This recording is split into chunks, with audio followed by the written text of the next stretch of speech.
welcome to LOA Today. I'm Walt Thiessen. With me on the show today, Debbie G and Neo Positivity. This is your daily dose of happy. We are so happy you decided to join us today.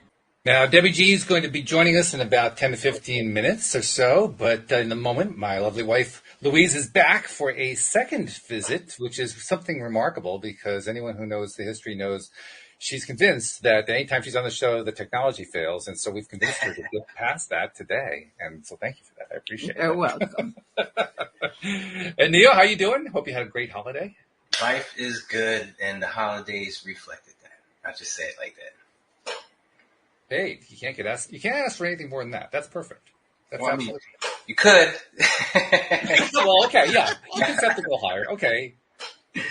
Nah, it's cool. I have a huge speech coming up on the 5th. I'm talking life-changing. It's actually going to be on the 8th, but the event starts on the 5th, and I'm also speaking on the 5th, but on the 8th is big. So I am on cloud 9. I have rewritten my speech 5 times. Whoa. And the first 4 times it's a 10-minute speech, changing out paragraphs. But this last time, the 5th time, was a total scrap and redo. And that's what I did at the last big speech. So I'm okay with it. Let's go. Okay. Good luck. That's called preparation. You know something about the creative process, and I'd like to talk about that today, especially with Louise. Something about the creative process that it's beautiful, it's amazing, and if you're in it, mentally in it, feeling it, it's just like you know you're doing right. You know you're doing what you're supposed to be doing to get the best out of whatever it is that you're doing. And it's a beautiful thing, and the people who are too pressed with the world and what's going on around them, bills and stuff, to capitalize on that, I really want to wrap them in and get them on that page because it's beautiful. It feels good. It's something you should be doing every day. Yeah. It's an interesting point you're making because I've been dealing with the creative process myself in the last few days. I mean, I've got my own event coming up toward the second part of January, which you're a part of. Thank you very much for that. And that'll be on the 18th and 19th. You'll be hearing more about it here on the show. But there's something that goes along with that creative process because we aren't always high. We aren't always in that high vibrational space, but we're still working on the creation part. And that's when the creation part actually gets a little bit nerve-wracking, perhaps is the best way to describe it. And when that happens, I have to remind myself, take a break, get away from it, go back onto a higher vibe, then go back to it again, because otherwise you start putting out... That's how the first 4 drafts come out, right? The 5th draft comes out when you get into that high vibe space and you stay there. It was, what's crazy? I think it was like during the second draft was when I realized that I needed to focus on the creative process as opposed to the words that are on the paper. And once I focused on the creative process and not the words, I started to get excited about the words. And because I read them again and I was like, man, that's good. Damn, I'm good. That's when I started, feeling good about the situation. And then I started coming up with ideas while I'm in and from, I should say, that good place. And those ideas were going absolutely berserk. And I was in the shower last night. And I had an idea of how to restart, a new start to it. A total new start. And it just spawned a whole new thing. And the craziest part this is the craziest part. I got a 10-minute speech that I'm trying to condense an hour into 10 minutes. And with the law of attraction, so many ins and outs, it's very hard to decide what you want to get out there. And so I laid out my top 10 points. I was going to put 1 minute towards each point, but 1 minute is enough. You need at least 2 minutes to really stress something because you might have to give examples. You might want to, give a mental exercise or an affirmation. And so I said, you know what? I kept cramming and deleting stuff, trying to get it down to 10 minutes. And I said, you know what? If I put more subjects in one paragraph, then I'm freeing up space.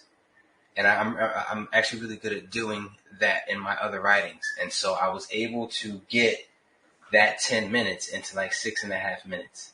Wow. And that opened up. That's when I went back to the first file and said, okay, let's look at what I deleted. And let's add that in here somewhere. Not towards the last 4 minutes of the speech, but I might be able to implement it and to inject it into the first 6 minutes. And that's what I did. So I ended up with a 10-minute cluster of everything I've learned from you guys and everyone else over the last years and my personal experience. It's just, and I'm happy about it. I'm happy. I'm ready to knock some socks off. Yeah, there you go. There you go. Well, it's kind of, I don't know about you. For me, the creative process, particularly with a speech, but any kind of presentation, whether it be speech, online, video, whatever, for me, it's about trying to find a way to quickly get to telling a story. How quickly can I get to that story? Because once I'm in the story mode, then it's easy to pull the stuff in. I can refer to this, I can refer to that, I can refer to the other thing, and it just comes bang, bang, bang. It's getting the story going that I find to be the most challenging part. And it's where I give a lot of my attention to. Plus, when you do a podcast, you're constantly looking for stories anyway. You live episode by episode with the stories. I mean, you can't wait for the next one to come up, and there's usually, 3 or 4 of them that happen in an episode. So you kind of get story oriented after a while. But that story, man, that for me is the biggest part.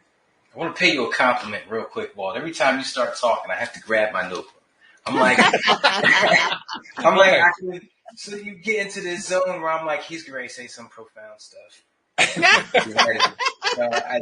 So if you ever see me start hustling, it's because I just had that trigger. He's about to say something. I need to write that down. Well, thank you. I'm honored and privileged. Yes, this is my magic pen. It retains all the information for me. Nah, it's something about it. I mean, we're always creating. I mean, with every step you take, I guess you're creating in some form. And what am I going to eat for dinner? Oh, create ideas and stuff like that.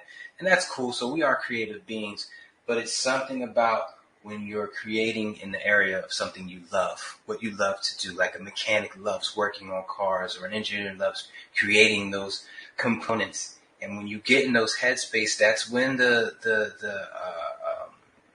Bill Gates, is in his garage for 10 years just creating. He comes up with the internet. That's when the great things really come out.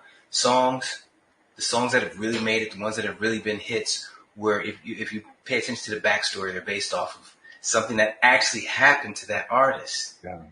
You got a million artists talking about Lamborghinis and all this stuff that they don't have and they don't make it anywhere, but you got somebody telling a real heartfelt story, and the song goes crazy, even if it's not even it doesn't even sound like a good song, but it just gets popular because of where it came from. Mm-hmm. Yeah, that's resonance. That has to do with following what you're meant to do on this planet, what you love to do the most. That's where you get your passion from. I don't believe in writer's block. I know people have talked about it back in my old me. I probably did believe in it, but I haven't. Not since I've really started on this whole law of attraction journey, because it's when you pull it, when you open up and be quiet and ask for it, something always comes. Something always comes, and it's always greatness. So I don't really believe in writer's block anymore. I think you can tap it. It's interesting you mentioned that about writer's block. And that you mentioned it in the context of law of attraction and conscious creation. Because I think you're right. I think writer's block is trying to write from a low vibe space, which doesn't work. First of all, you can't create very well there. No. And secondly, anything that you do create there, well, unless you're Stephen King, it's not going to be worth reading. And you know what? I'll even attach this to the whole Stephen King thing. When he's writing those stories, he's in a high vibration. Yeah, he's like, yo, that scene's going to be banging, or that scene's going to be great. So he's writing it from a high vibration. It was just his path to give us horror novels, horror movies and stuff like that. But he's definitely in that vibration. And you just said something that kind of makes me think: can you create from a low vibration? Sure, we do it all the time. It's just we create stuff we don't like. Well, you got that. We're really good at that. I mean, let's be honest. The overwhelming population spends large amounts of time in the low vibration space creating a whole bunch of stuff they don't like, and then that gives them more to complain about. Right? I would like to think, and I want you guys' numbers, I would like to think that I spend more than 51% of my day positive. That's my goal. Where do you think you're at? Right now, probably about 60-40. I like it. I mean, you're above 51. So I love it. Considering you used 2080, I think it's a fabulous improvement. Yeah. You can attest to that, by the way. Oh, God, yeah. What do you think, Luis? Where's your number? Where am I at? Wait, hold on. Before you answer where you're at, I want to hear where you think Walt is at. No, I'm just playing. Neo, he's right here. Good answer. I can't answer that, but I'll answer about myself first. Where am I at numbers-wise? I don't know. All I can tell you is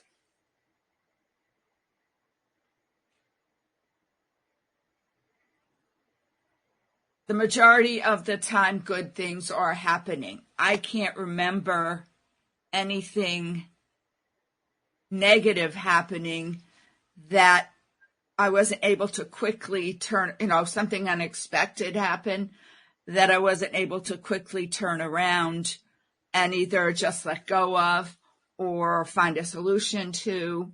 I just don't find myself sitting in negativity at all, really, very little. I get into it sometimes talking to friends. Yeah. I know I did last night, but out of a 2-hour conversation, maybe it was 10 minutes, so it's, maybe, I don't know.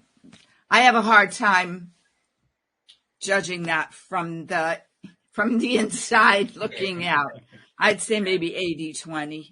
And I don't know if you'd agree, but I believe it. I think there's another factor here. There's another factor here because how low is low? I mean, if you think about it, disappointed is negative, but it's not really deep down negative. It's not depressed. It's not raging. It's not anger. It's not hatred. It's just, I'm a little disappointed.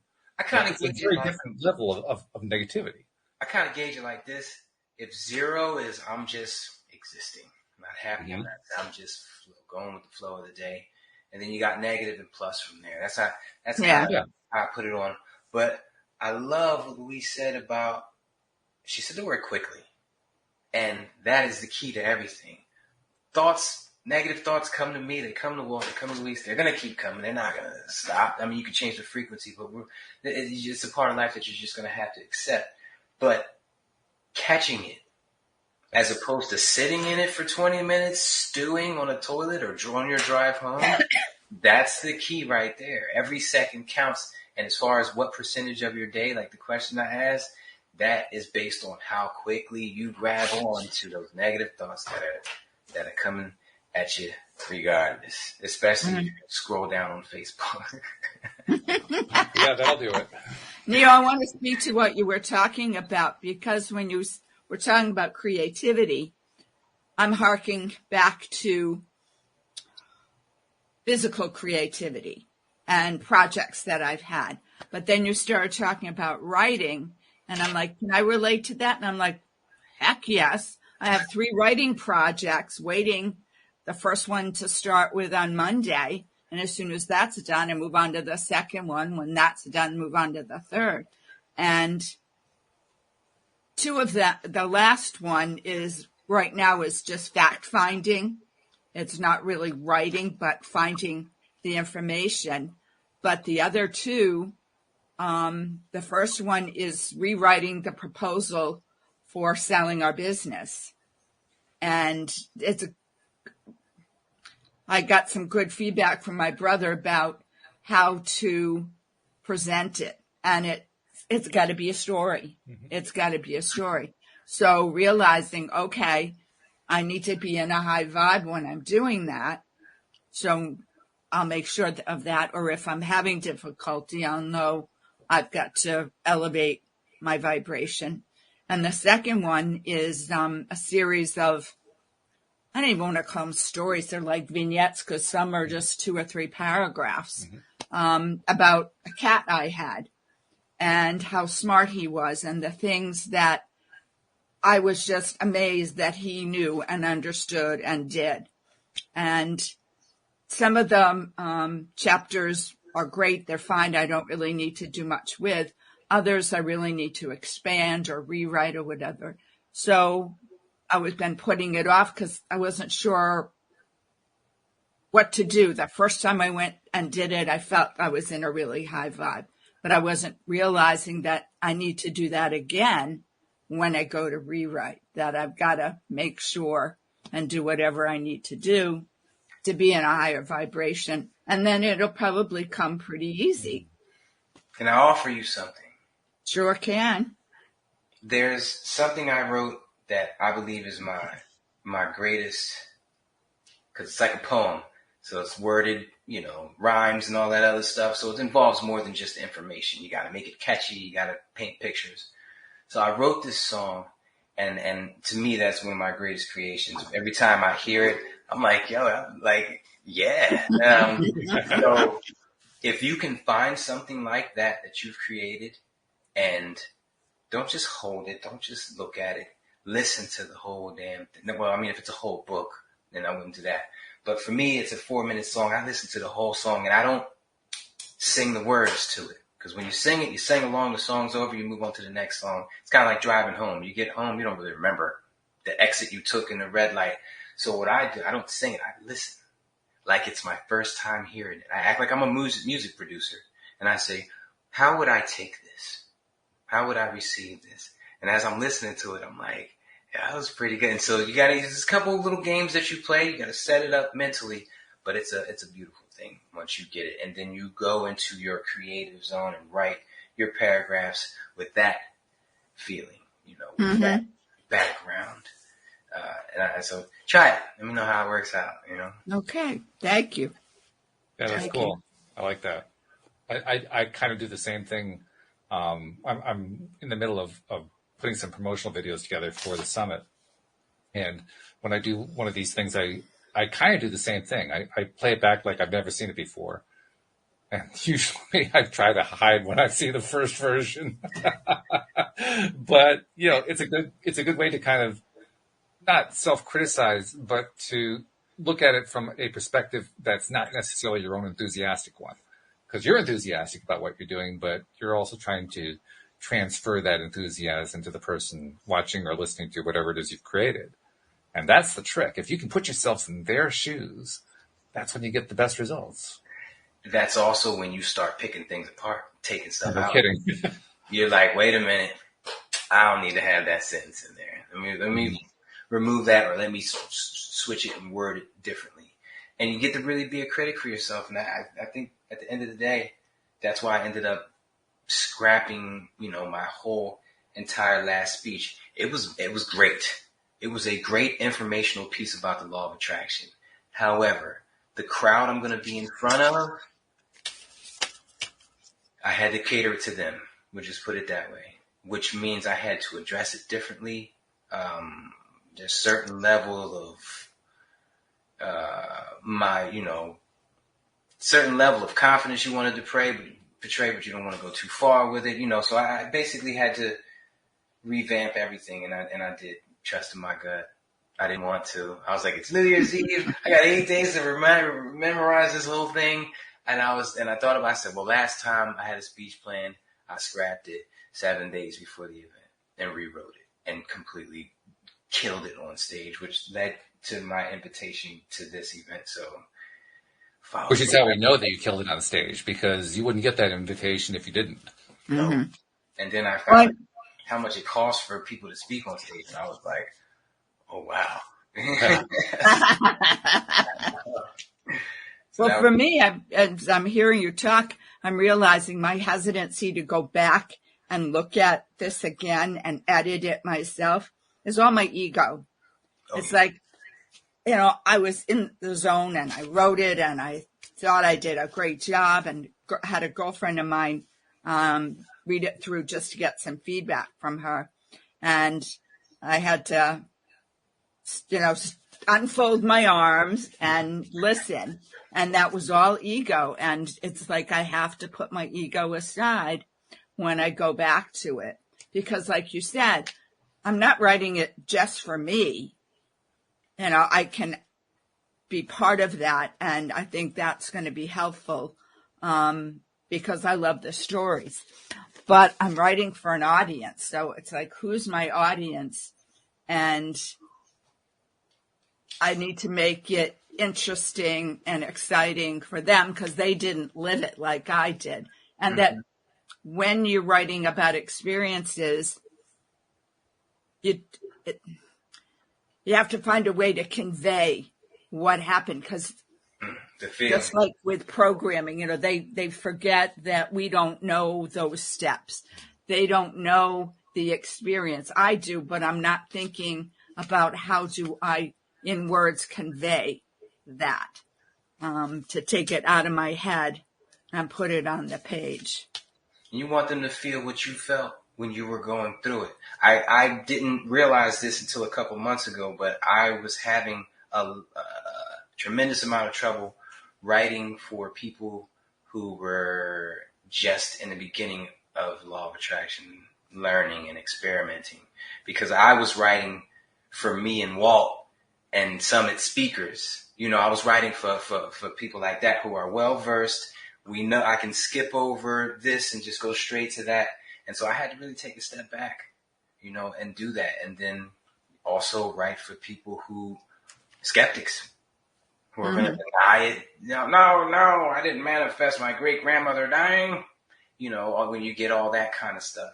So once you really take a step back and once you really get rid of the ego, like you're saying, you can also look at your words and be like, that's not as good as I was enthusiastic about it the first time I wrote it, but I could reword that better. And that's where you get better. The worst thing you could do is write something once, I guess I should say.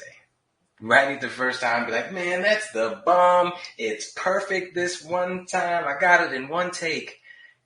No, go back and read it. Something so you could tweak something. Go back and read it.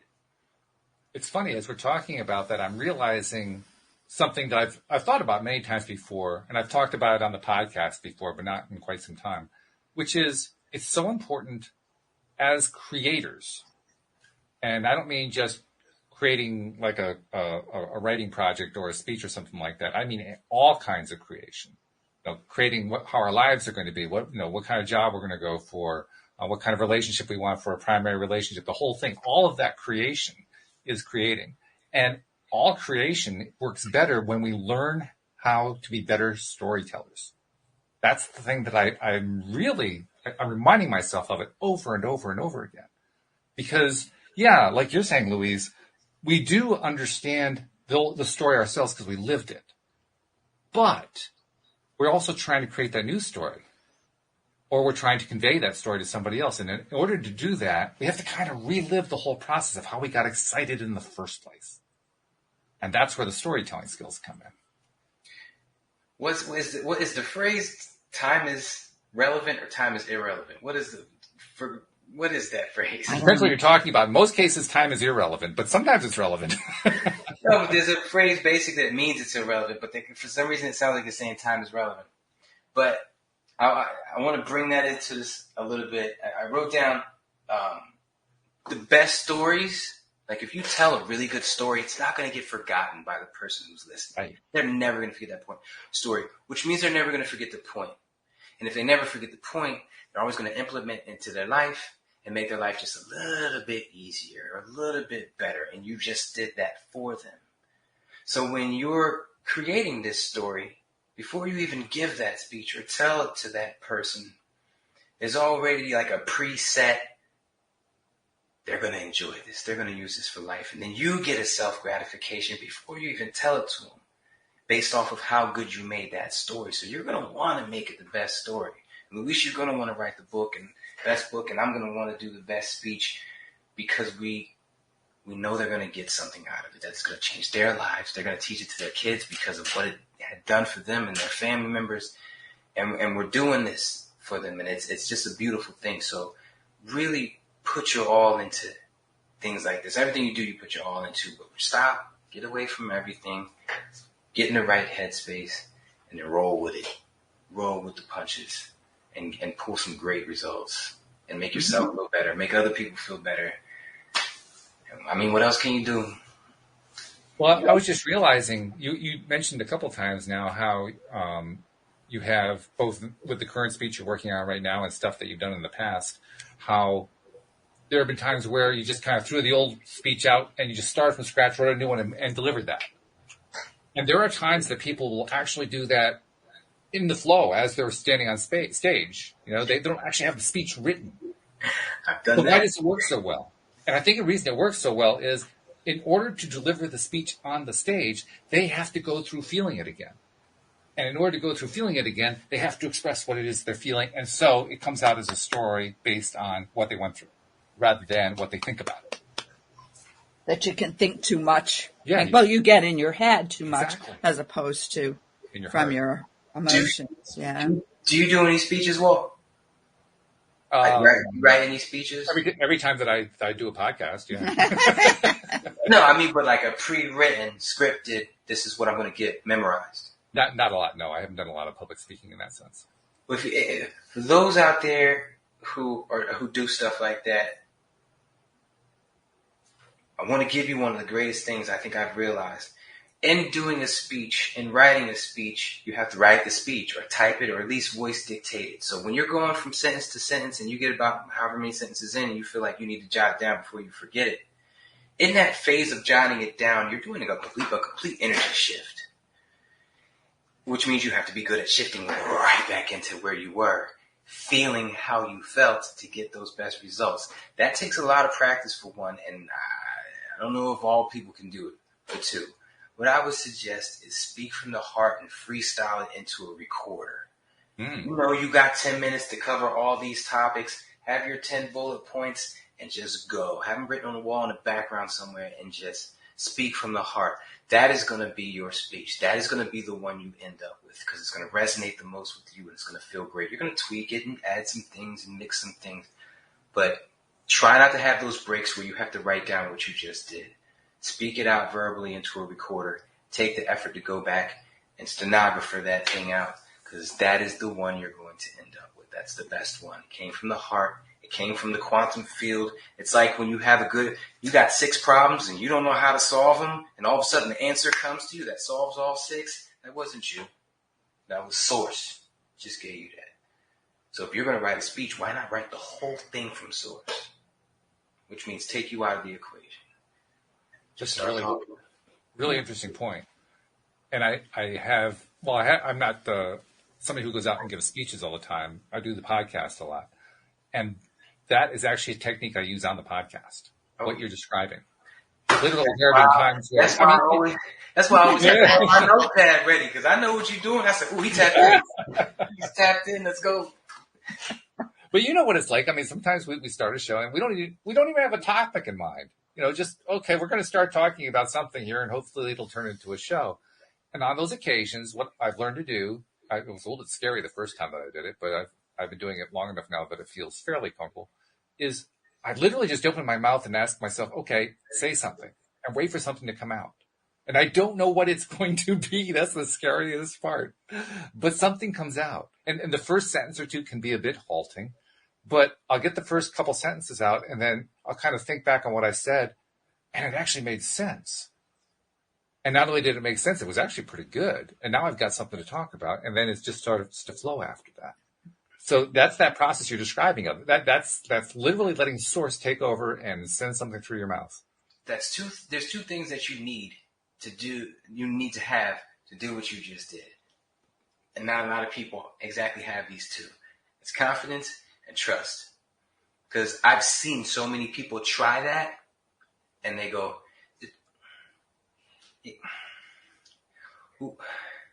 and that means the information that was sent to them, they said, "No, I'm not going to say that. That sounds too." Yeah, right. They doubted it. And the next thing, they're not trusting the information, and they don't have the confidence to put it out there and say, "Hey, I'm just going to say it. Deal with it," you know. And so I love that you have that, and that's the reason why you're amazing at doing what I'm glad you pointed that out, by the way, because you're right. You have to just let whatever it is come out. You can't edit it. You can't control it. You can't try to rephrase it. You can't try to make it better. You have to just let it come out. And that is scary. Yeah. First voice is source. The second one is you. Yes. Third one's probably you, and the fourth one's probably you coming up with all kinds of crazy ideas based off of what you've experienced in your short time on this planet, whereas source is basing it off of, well, everything. Now, I've never done written speeches with, a limited time frame. I've done presentations within a time frame, and I was scared, but I enjoyed it, and I was good at it. And the way I knew I was good at it is somebody who had attended similar presentations said most people leave after the break, but everybody came back for mine for the second half. So I was doing something right. But it was within a field that I knew what I was talking about, and I just had bullet points. I didn't need to write stuff down because I was educating and giving examples and using a board, and I could be interactive, and I liked that. I could say to the gathered, give me 5 of this, writing it on a board. Or I think I did one on healthy relationships. Okay, give me, tell me what you think constitutes a healthy relationship. So you've already got the audience engaged because they're thinking and they're interacting. And I liked that because then I didn't feel alone in front of a group of people.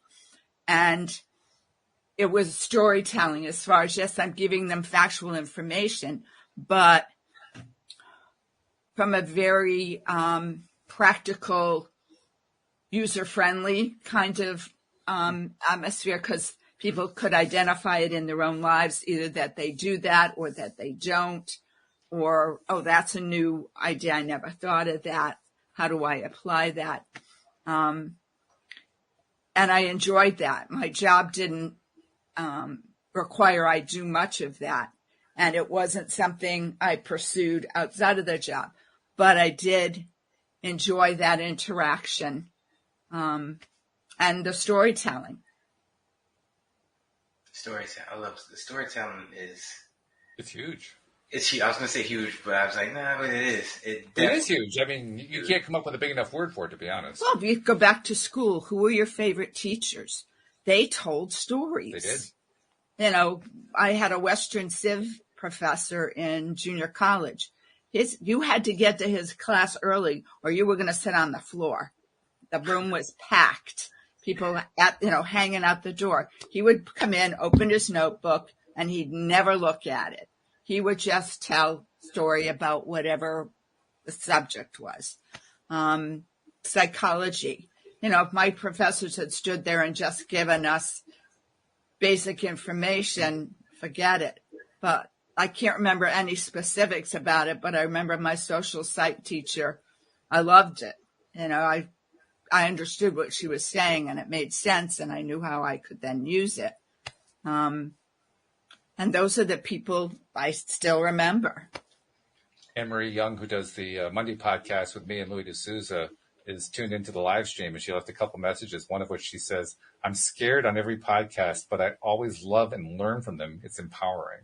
And that's a great point, because that's exactly what happens. I mean, there's always a certain degree of fear, like you're going to say something stupid or you're going to say something that doesn't make any sense or whatever. And yet, each time that you do say something that's stupid or doesn't make any sense, you get better as a result. Yeah. And it's really true. I mean, that actually does become empowering in the long run. You have to kind of be willing to go through it. It's like kind of going through a challenge of fire or something. But once you go through it a few times, it's like, oh, well, there's just a challenge of fire again. Big deal. Well, even in this kind of a context, you say something, you can expand on it. You can, if you hear it come out and it's out of your mouth and you're not quite happy with it, you can expand on it. My fear, and I never was in the position, but if somebody wanted to interview me, so they're asking me a question, and then, you'd answer and they'd move on to something else. I was like, no, I want the questions ahead of time. I want to think of my answers because that's too scary to get caught off guard. But this format I'm enjoying because Well, it's relaxed. There's no right or wrong answer. And what I'm thinking or saying may change over the course of the show because somebody else brings something in that I hadn't thought of. And it's okay because we're learning and we're growing, so that I may start the program with a belief, and I'll say it as a belief. And by the end of the show, I'm questioning it. And we do that in some of our after dinner conversations when I'm really tired. And that's when we get into really deep kinds of stuff. And it's like, okay, I'm going to have to sit with that. Walter bring up something a view of something that I hadn't had before. And it's like, I got to digest that. I got to think about that. Plus, let's get back to that when I'm not half asleep. That's a beautiful thing. We do that. That's a beautiful thing because most spouses would just disregard it. They'd just be like, "Oh, you just talking trash. That ain't it." So it's beautiful that you do that. But that was part of the basis of our relationship.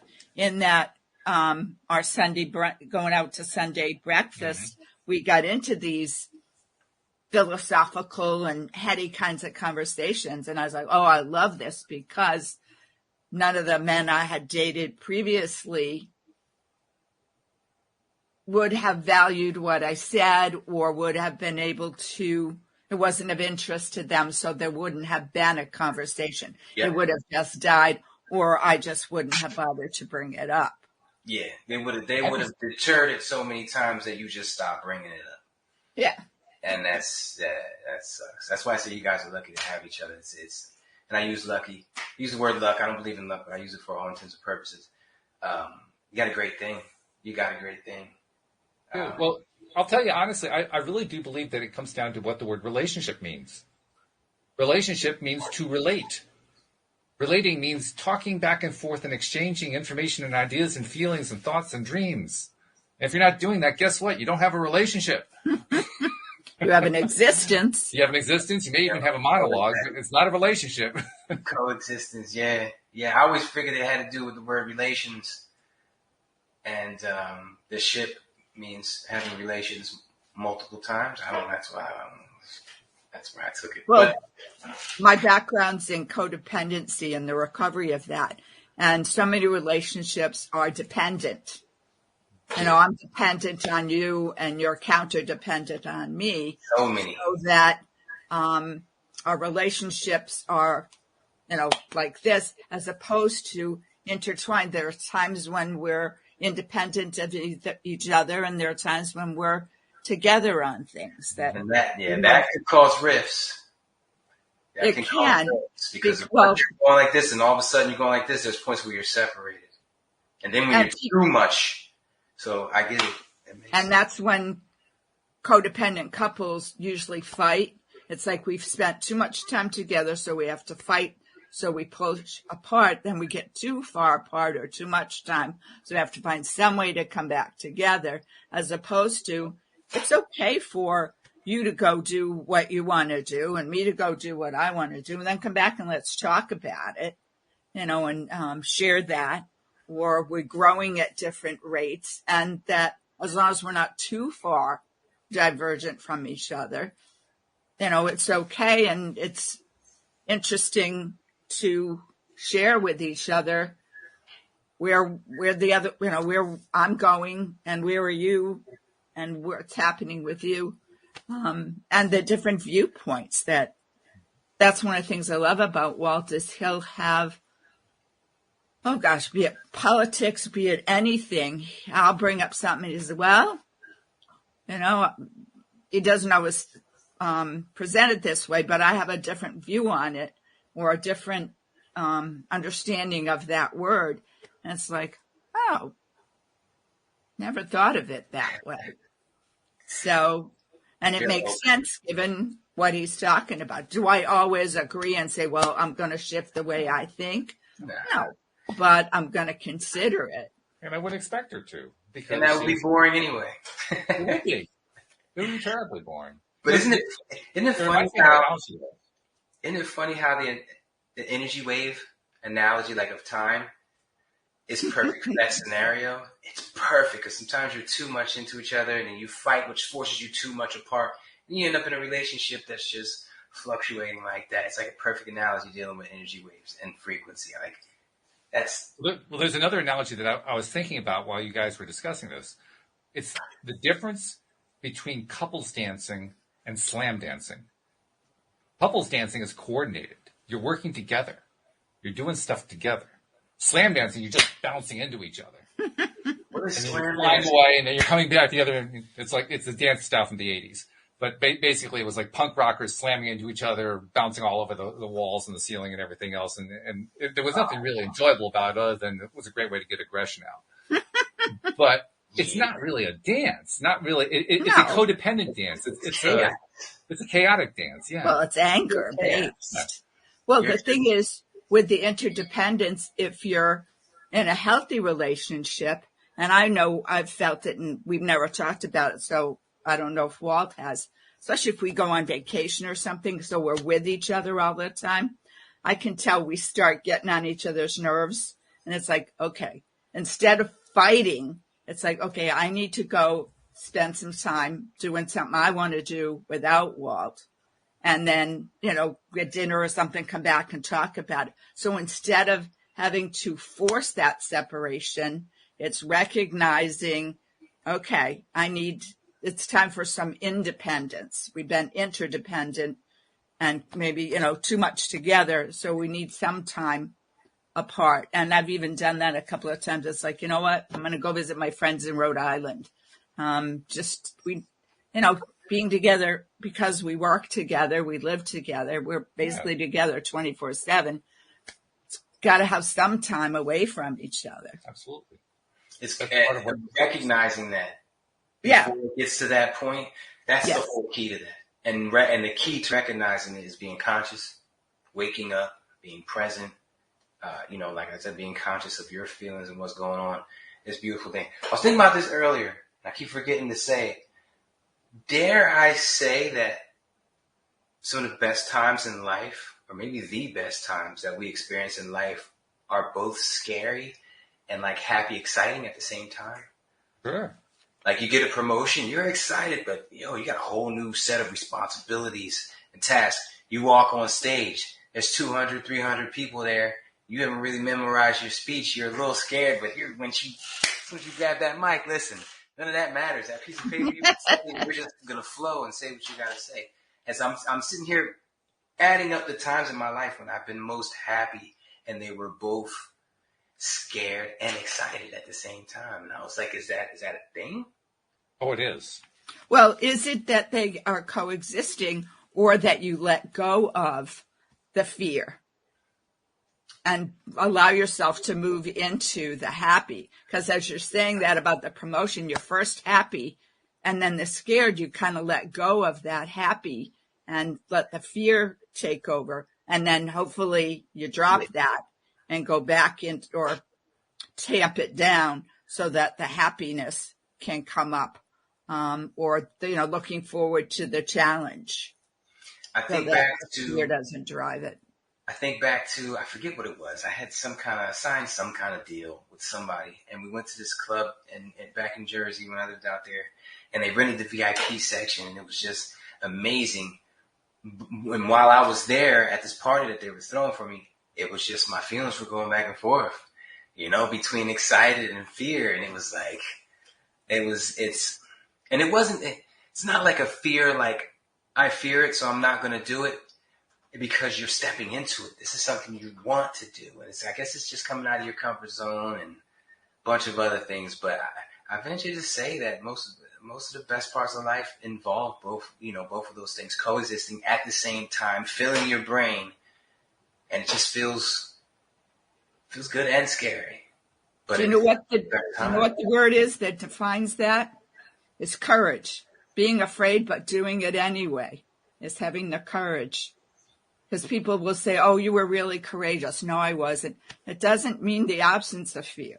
It means there could have been fear, but you did it. You moved forward and did it anyway. Yeah, happily. A lot about. Yeah, happily. Police officer, yeah.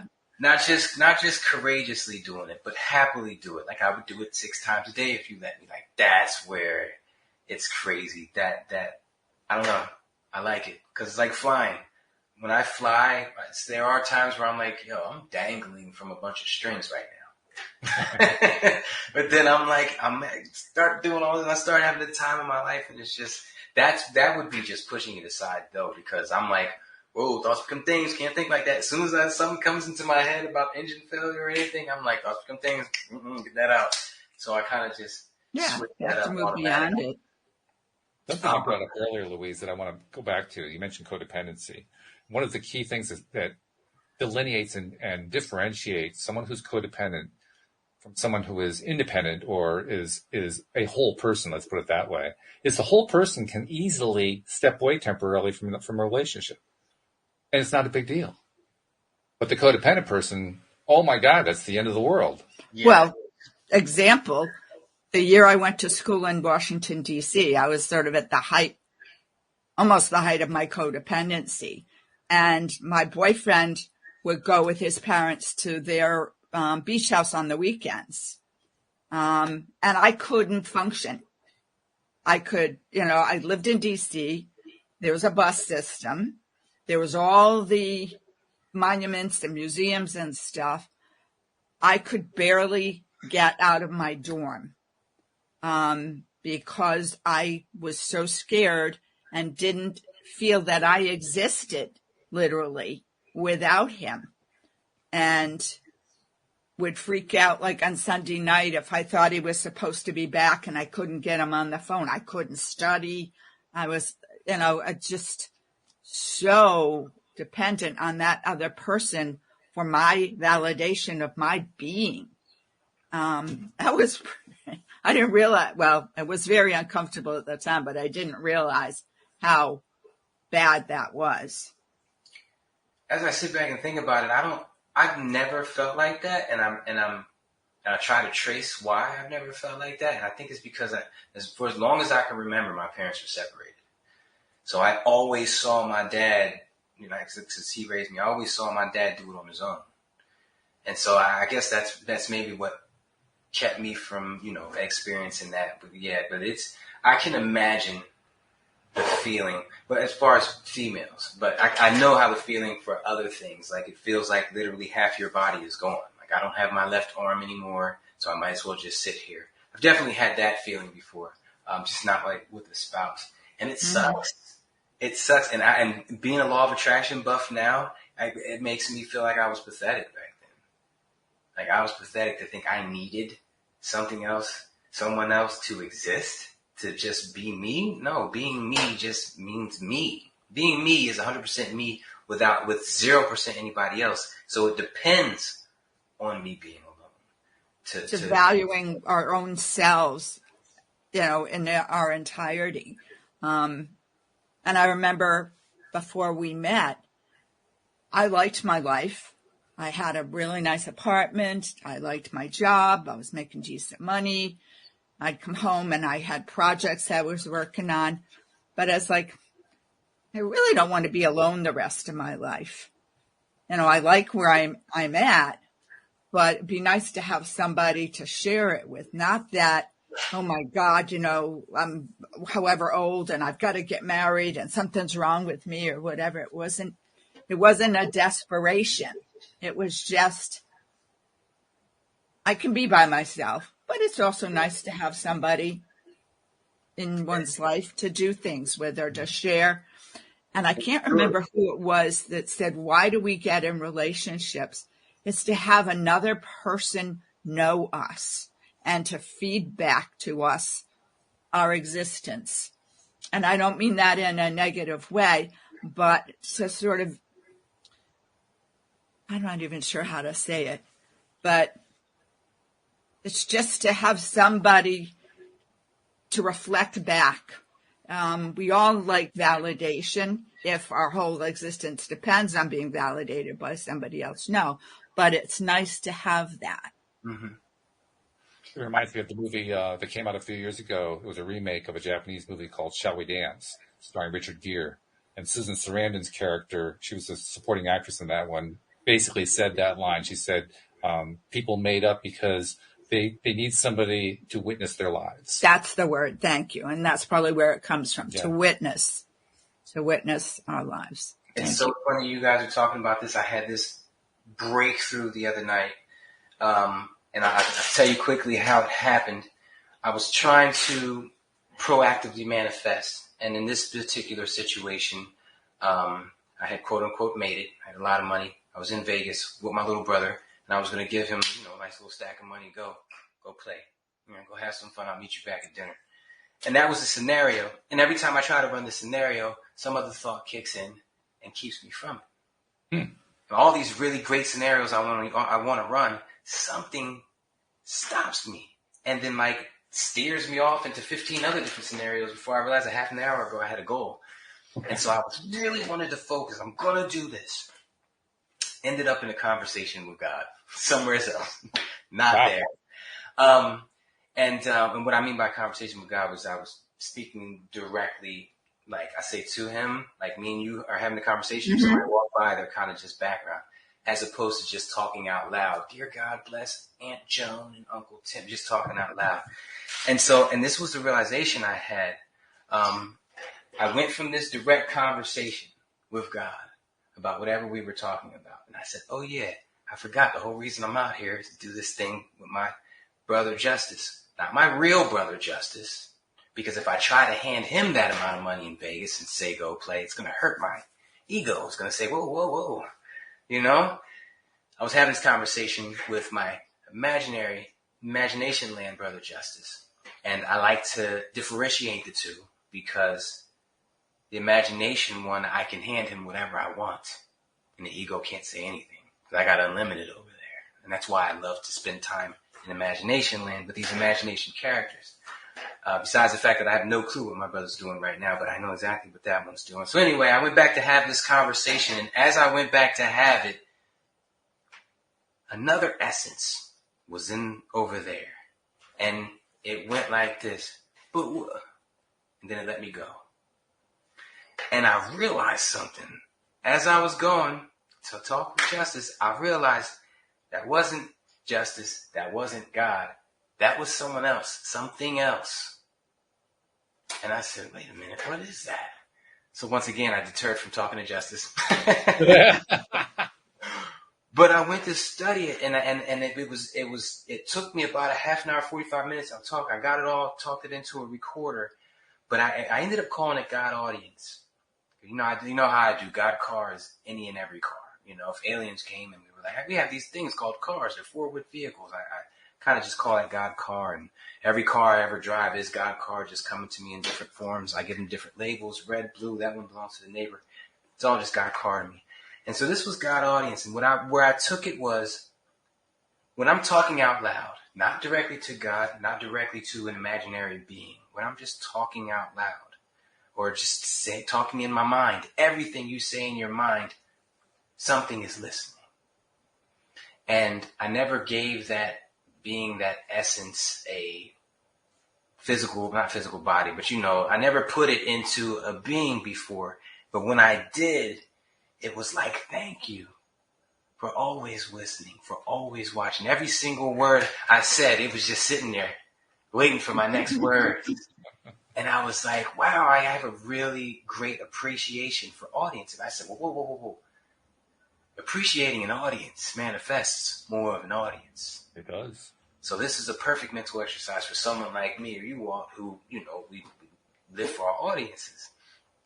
And so, it's given that essence. At the end of the day, it's God at the end of the day. But being able to appreciate it in a different way, that's going to cause me to appreciate it more. Because ever since that moment has been, at least how mental exercises are. You do 5 of them today. Tomorrow you probably do 1 or 2 because life just comes at you. I've hit this at least 20 times a day for the past 2-3 days.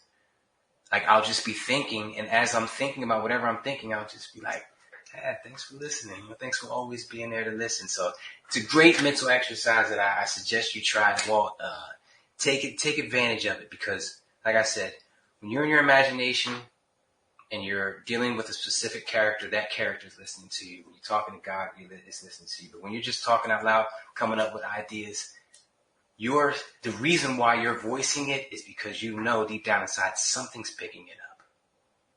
Even if it's just you registering what you said to come up with the next idea, something's picking up. That's why you're voicing it. And appreciating it, it's just appreciating another part of life that I wasn't giving it a second thought to before.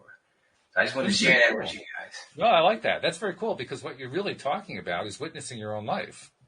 You're doing it through your inner being, but you're witnessing your own life. Yes. Exactly. That's very good. I like that a lot. It's being one while being separate, while being one while being separate. Yeah. And it's a beautiful thing, but you gotta get deep, man. If you want to improve in this mental area, you gotta get deep and discover different things and be open to different ideas. So I encourage that, man. Get deep, get quiet, ask questions, wait for the answers. One other thing I wanted to bring in here too. We talked earlier about being in vibrational spaces, shall we call it? We've mentioned codependency, for instance. That's one of these vibrational spaces. Lower vibrational spaces where we're out of sync, we're out of alignment with ourselves, we're out of sync with others. I mean, there's a whole bunch of stuff that goes on like that, and that's where we get a little bit afraid. That's where we get a little bit nervous about stuff going on. The point that I want to make is that's where we do our best learning to become the better part of ourselves. I mean, you went through all that codependency earlier in your life, Louise. And you and I talked about this earlier on in our relationship, very early on. We talked about, well, why didn't we meet earlier? Well, because we needed to work on ourselves first. But once we worked on ourselves, once we went through that period in each of our lives, I mean, the period you described was a pretty difficult one, pretty challenging one, but it turned you into somebody amazing. Or more precisely, you turned yourself into somebody pretty amazing because you grew from it. Right. You said, I'm not going to stay in this space. I'm going to evolve. I'm going to change. I'm going to grow. I'm going to get better. I'm going to feel better. I'm going to find that ideal relationship I've been looking for. I'm going to find that life I've been looking for. And in the process of doing that, you drew on the energy that you created in that negative place. And created a whole nother person. That's it. A whole nother person who's able to stand on her own. You don't So when people want fear to, but you could. When people fear that they can't find things to appreciate, you can start with appreciating the things that you came out of. Yeah. Well, I said to Walt, within the first year of our relationship, because he was so open and trusting and whatever, that I could be and appreciated who I was. I could just be myself. And I said to him, if you ever told my friends the way I am with you, they wouldn't believe you. They wouldn't believe you because I didn't see them on a regular basis. So they didn't see the change and we didn't interact in that way. So they had no experience of who I had become. And I remember a couple of times with these are girlfriends I've had since 8th grade, and voicing my opinion, which I never did before. And I didn't get feedback from them. It got kind of quiet, and I'm like, no shit, they didn't like that, or they didn't believe what I was saying or whatever. And, they're not going to like me. And finally I just got to the point, it's like, I realized, well, we've been together 22 years. So, yeah, they're still my friends. We still get together. That, they have an acceptance of me on some level and to who I have become. And to be okay, to trust that they're not going to go running for the hills because now Louise has a voice. Louise has opinions. Louise believes differently than they do and I've organized my life differently than a lot of them have. And that's okay. You know what, Tracy Morgan, it sounds crazy, but he says, it doesn't matter. The universe stops when I go to sleep. When I'm in a room with no windows, the only thing on the outside of the walls is infinite darkness and possibilities.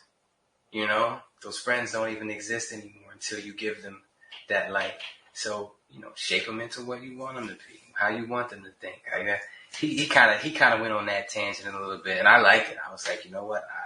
It allows me to create what people think about me, which I could use the law of attraction to do anyway. So Well, this is the great. Debbie actually texted me in the middle of the show. She was hung up on the freeway, so she wasn't able to join us. But that's okay, because this turned out to be a really great conversation. So thank you, Neil, for all of your insight. Thanks for bringing up the topic, too. It was a good topic today that you brought to us. Thank you. Thank you guys for having me. Thank you, Louise, for blessing us again with your presence. You're welcome. 2 times in 1 month. I feel honored. I kind of slightly feel like, it's because of me. But well, it is because of you. You asked. That's it. That's right. That's right. Happy New Year. Stay safe and healthy. Yes, everyone. Happy New Year's. Happy New Year's to you too.